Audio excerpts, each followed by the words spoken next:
가 전한 거룩한 복음입니다. 주님 영광 받으소서.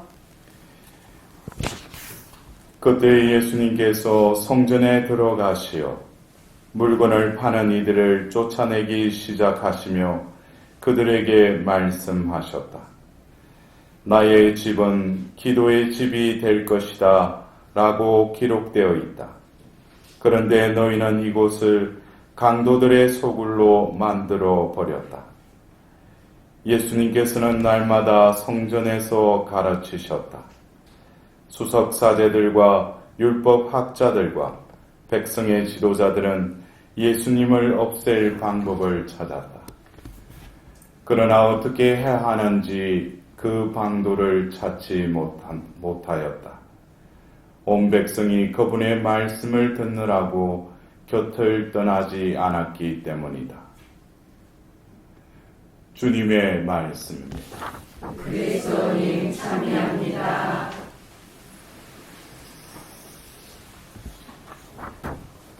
예수님의 공생애에 있었던 또 성전 정화라는 주제로 우리가 익히 들었던 말씀을 오늘 들었습니다. 그러나 우리가 이 말씀의 이 빛 아래서 우리가 지금 지내고 있는 전례력으로 이제 다음 주로서 이제 이 한 해는 마무리하게 되는 것이죠. 이 처음에 우리는 또 이 시기에 맞는 이 말씀 안으로 우리가 들어가야 돼요. 그래서 이 예수님이 하신 이 말씀을 어쩌면 이 위령성을에 또 우리가 이 마지막이라는 이 종말에 대한 이 말씀을 계속 이 시기에 이 교회에서는 우리에게 들려주는데 이거를 그냥 2000년 전에 있었던 한 사건으로 볼 것이 아니라 예수님의 말씀과 행위들을 우리가 살고 있는 이 교회의 시대에 어떻게 이거를 이해하고 또 살아가야 되는가. 먼저 이 성전이라는 것은 그 말 그대로 하나님의 현현의 장소이기도 하죠. 그래서 우리가 탈출기 25장에 등장하는 그 성막을 만들어라로 하신 것은 바로 이제는 그 유목민이었던 그 이스라엘 백성과 바로 계약을 맺으셨기 때문에 이제 그런 관계가 이제 성립이 되었기 때문에 하나님과 그 백성과의 그 만남이 이루어져야 된다는 거예요. 그 장소가 바로 그때 당시에도 그들은 이렇게 떠돌이로 살아갔던 민족이니까 그냥 광야에서 성막을 지으라고 한 거예요. 하나님께서 그 모세를 통해서 대사제를 통해서 만나 주시겠다는 것이죠. 그리고 그 지성소에 바로 그 십계명과 그 아론의 지팡이와 더불어서 그 하나님의 그 말씀이 그 지성소에 모셔져 있는 그곳 성전. 결국 다윗의 아들인 그 솔로몬에 의해서 이제 성전이 이렇게 봉헌되는 것이죠. 그리고 우리가 열왕기하건에 보면 요시야 왕 때 결국 그 성전을 다시금 재보수하다가 발견된 율법서를 보고 또 옷을 찢고 통곡을 하고 다시금 그 신명기에 나오는 너희들이 이 성전에서 하나님의 그 법을 읽고 그 하나님을 또 경배하는 그것에 대한 그 백성으로서의 하나님 백성으로서의 삶을 살지 못했던 것에 대해서 통회하면서 다시금 성전을 정화하는 장면이 나옵니다. 그리고 우리가 그 유배 이후에 이제 느헤미야 또 에즈라의 그 사제를 통해서 다시금 성벽을 재건하는 성전을 다시금 짓는 그런 장면이 또 나오고 오늘은 그 마카베오 그 시대에 안티오쿠스 이방 그 임금에 의해서 이 신전이 더럽혀지자 다시금 이 성전을 제가 말을 잘못했는데 신전이 아니라 성전이죠. 신전은 우상이 모셔져 있는 곳입니다. 그 성전을 다시금 재봉헌하는 한우카의 그 예식에 대해서 시발점이 됐던 그것을 오늘 우리는 들었습니다. 그래서 일독서의 그 구약의 그 성전을 정화하고 다시금 봉헌하는 이 의미, 그리고 예수님 시대에 예수님이 이 땅에 오셔서 그 성전을 정화하면서 오늘 루카복음서에는 나와 있지 않지만 이 집을 허물겠다 그러죠. 그래서 사람들이 그 헤롯이 지은 그 대성전을 보고 이것을 46년 동안 지었는데 예수님이 뭐라고 그래요? 사흘 만에 다시 세우겠다 그러죠. 그러니까 이게 그 구약에는 바로 하나님의 현현의 장소를 바로 그 상징적인 말씀과 그 하나님의 현존의 지성소가 있는 그 성전을 성전이라 했다면 이제 예수님께서 바로 하나님의 아드님으로 이 땅에 오셨다는 것이죠. 그러면서 바로 예수님의 그 파스카 신비, 바로 십자가에서 숨을 거두실 때 바로 그 1년에 한 번 들어가는 그 성전의 휘장이 찢어지죠.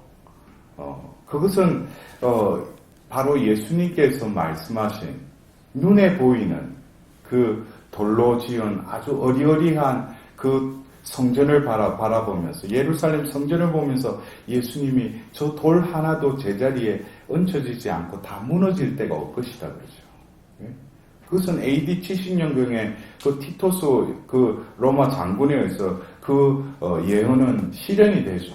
그러니까 예수님이 바로 구약에 지었던 솔로몬 또 헤롯의 그 성전은 무너졌다는 거예요. 그러나 바로 예수님을 통해서 바로 자신을 성전으로 삼으시고 바로 그 성전을 다시금 세우시겠다. 그것이 바로 죽으시고 묻히시고 부활하신 그 파스카의 신비로 하나님의 그 현존이 이제는 바로 교회를 통해서 이어진다는 것이죠. 이제 예수님이 바로 자신을 성전이라고 비유를 하셨는데 이제는 성령을 보내셔서 바로 그 교회라는 공동체를 통해서 교회라는 것은 어떤 외형적인 봉헌된 그 건물에 바로 누가 모이는 거예요? 하나님 자녀들이 모인다는 거예요. 하나님 자녀들이 세례성사를 통해서 이제 신자가 된 이들이 모인 그곳이 성전이라는 것이죠. 그 성전이라는 것은 분명히 그들이 모이는 그 장소도 성전이지만 신약의 교회의 시대의 성전은 바로 구약의 성전과 예수님 시대의 그 예수님을 통해서 이제 성전은 정화가 되었고 어떤 패러다임이 바뀌었다는 거예요. 그냥 하드웨어적인 어떤 그 곳에 우리 이 기도실에도 감실에 예수님이 계시지만 이제 이 하드웨어적인 그런 어떤 건물의 교회도 있지만 성전도 있지만 우리들은 바로 고린도 1서 6장 19절에 여러분의 몸이 살아계신 성령의 성전임을 모르십니까? 성령이 오셨다는 거예요.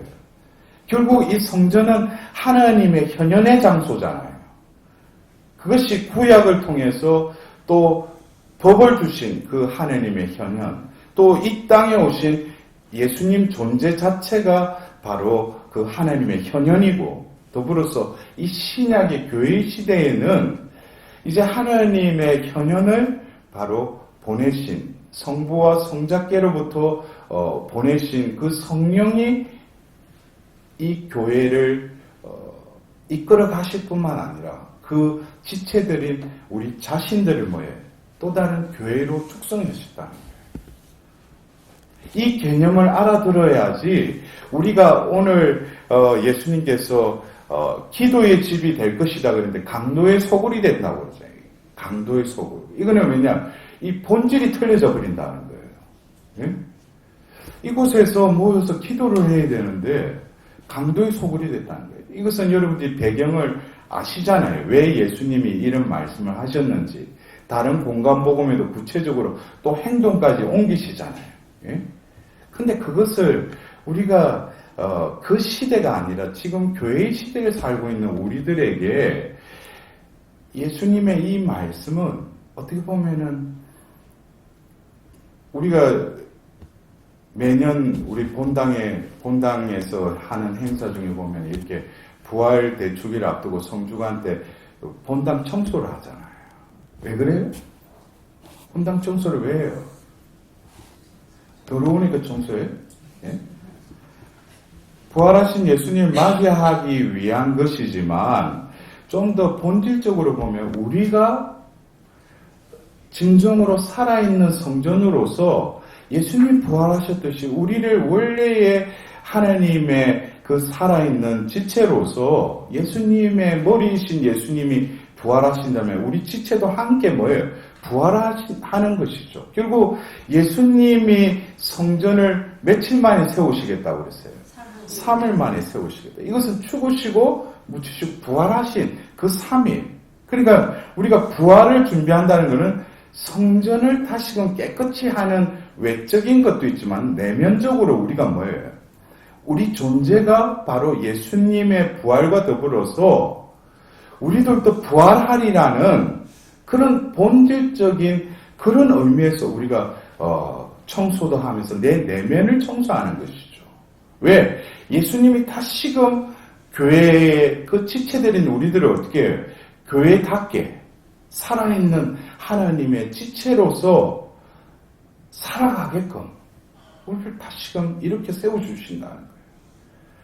그래서 우리가 이 강도의 소굴이라는 게 뭐예요? 자기 것을 착취하고 자기 것을 이루기 위한 어떤 그런 목적이라면은 우리 안에도 진정으로 기도의 집인지 강도의 소굴인지 강도의 소굴이라 남을 착취하고 남을 울고 먹고 그런 것을 안 하더라도 자기 것으로 자기 중심적으로 살아가고 있다면은 나도 역시 뭡니까? 하나님을 빙자한 축복을 받고도 내 식대로 그냥 오용하는 또 다른 강도의 소굴이 돼버린 거죠. 우리가 왜 영성체를 하기 전에 제일 쉬운 것이 있으면 왜 고해성사를 봐요? 이거는 내 내면을 예수님이 들어오시는데 다시금 정화를 해야 될 거 아니에요. 그런데 죄를 짓고도 고해성사도 안 보고 그냥 고해소에 들어가서 그냥 얼버무리고 이 밖에 알아내지 못한 죄 거기다 다 집어넣어버리고 그냥 뭐 하다가 판공때도 그냥 은근슬쩍 그냥 그러니까 우리 내면이 어떻게 돼요? 완전 잡동사니로 가득 차 있다는 거예요. 그냥. 근데 예수님은 우리 안에 들어오시죠. 우리 영혼에 오시죠. 근데 머무르시지도 못하시는 거예요. 왜? 자기 것으로 가득 차 있으니까.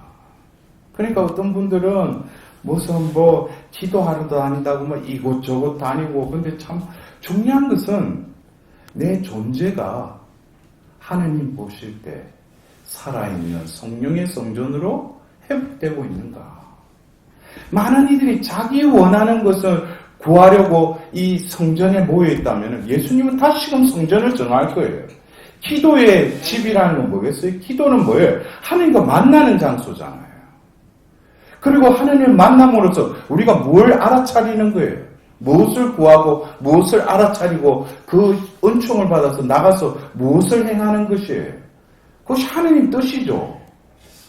우리가 성전에서 진정으로 내 것을 구하기 이전에 하나님 뜻을 먼저 구하고 하나님 뜻을 알아차렸다면 우리가 하나님 은총에 힘입어서 나가서 뭐예요? 그 하나님 뜻을 실행하는 것이 바로 그 중심에 성전이 머무르고 있는 거 아니겠어요? 그 중심이 성전이라는 것이죠. 그래서 우리 신자분들 중에도 어떤 분은 내가 내 소원은 성전 우리 본당 성당이 가까운 데 가서 이사를 갔으면 좋겠다. 그래 이사를 갔어. 그 너무 가까우니까. 너무 가깝게 갈 수 있으니까 처음에는 너무나 행복했어. 근데 너무 가까우니까 또 어쩔 때는 또 빠지고 싶은 거야. 어떻게 보면은 이 성당에도 보면 일찍 오는 사람들 멀리 있는 사람들이 많이 와요. 일찍 와. 가까이 있는 사람들도 줘. 어떻게 보면 우리가 그 시편 137편에 그 바벨론 유배 때 그 이스라엘 백성들이 그 성전을 그리워하면서 내 오른손 솜씨도 잊혀지거라 했던 그 시편 여러분들 기억나십니까? 우리는 성전에 대해서 요즘에는 각 동마다 너무나 가까이 있으니까 그런데 옛날에는 멀리 근데 우리가 이 성전에 오면서 아버지의 집으로 가는 내 발걸음이 얼마나 기쁘게 그곳을 향하는가. 그곳에서 다시금 하느님을 만나고 하느님과 함께 그 향유하고 그 친교를 이루는 그것에 들떠서 이 성전을 향해서 오는가. 아니면 어쩔 수 없이 또 이곳에서 떠날 때는 우리는 이 신약의 교회의 시대를 살고 있기 때문에 우리가 진정으로 이 성전에서 모여서 하나님을 흠숭하고 하나님께 경배드리고 미사를 봉헌하고 나서 나갈 때는 뭐예요? 우리가 살아있는 이제 그리스도의 몸의 지체로서 다시금 가서 복음을 전하십시오라고 하는 그 파견을 받고 나가서 뭐예요? 내 존재 자체가 바로 하나님의 성전임을 깨닫고 성전답게 성전의 그 모범을 드러내는 자로 우리를 파견받고 가는 것이죠. 오늘 우리가 기리는 체칠리아 성녀, 오늘 그 아침에 성물도의 그 저카리아 노래의 후렴에 새벽녘에 동이 트오는데 그 성녀가 이제 어둠의 그 행실을 버리고 빛의 갑옷을 입으십시오. 어쩌면 이 성녀의 삶이 어떻게 보면 오롯한 그 신앙을 가지셨기 때문에 그 순교까지도 온전히 하나님 은총 안에서 맞아들일 수 있었듯이 우리가 체칠리아 성녀 그러면은 그 백합을 들고 있잖아요. 그 순결함. 어떤 육신적인 것뿐만 아니라 우리가 영적인 순결함을 지녀야죠.